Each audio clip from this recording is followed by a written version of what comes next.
Hi mga kapatensyas, Mamshi, Gen X, Gen Y, Gen Z, good afternoon. Let's study God's Word. So yung ating daily hope with Pastor Rick Warren is still part of the series, teaching series na Hearing the Voice of God. Yung lesson natin today is how do you develop spiritual roots? So friend, ito yung Bible verse natin today from Luke 8 verse 13. The seed that fell on rocky ground are the people who gladly hear the message and accept it. But they don't have a deep roots and they believe only for a little while. As soon as the life gets hard, so that they give up. So, ang ano ni Pastor Rick Warren talks about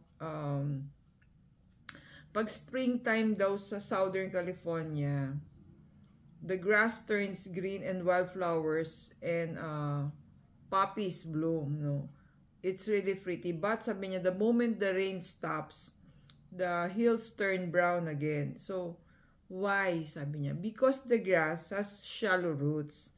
They can't go down deep enough to reach the springs of water for beneath the ground. So when plants don't have deep roots, they may sprout and look healthy at first. But without the roots, they quickly wither. So, parang just like our spiritual roots, no?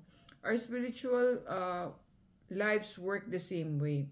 Without deep roots, our faith can't hold steady when trouble comes. So, how do we develop our spiritual roots? First is,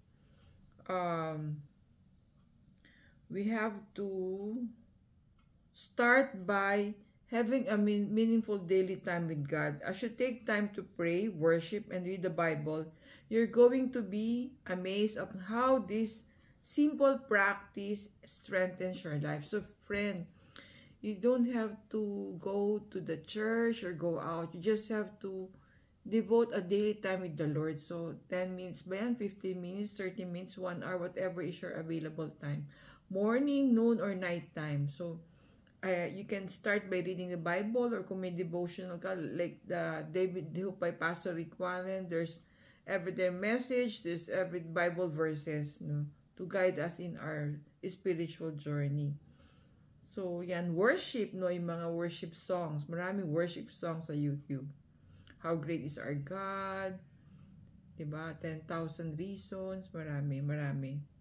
Then, another one is to connect regularly with a small group of believers. So, friend, pwedeng ano yan caring group or such as office, yung Bible study groups natin, di ba?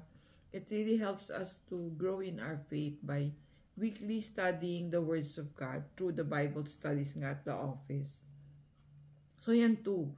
Spend time with God, tsaka yung joining a small group of believers. So, madali lang, di ba? So, let's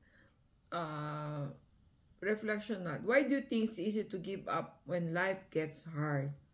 2 is, how can you change your schedule so that you spend more time with God? Describe a time you were strengthened and encouraged by meeting regularly with godly friends. So, syempre, when you share the word with others, of course, the pandemic na-stop yung mga small caring group because of the virus, but yun, siguro kahit online we can or yun nga sa office we have mga Bible study groups, we can regularly join that group para we study the word together with our group of believers. Thank you for watching, guys. See you on our next video.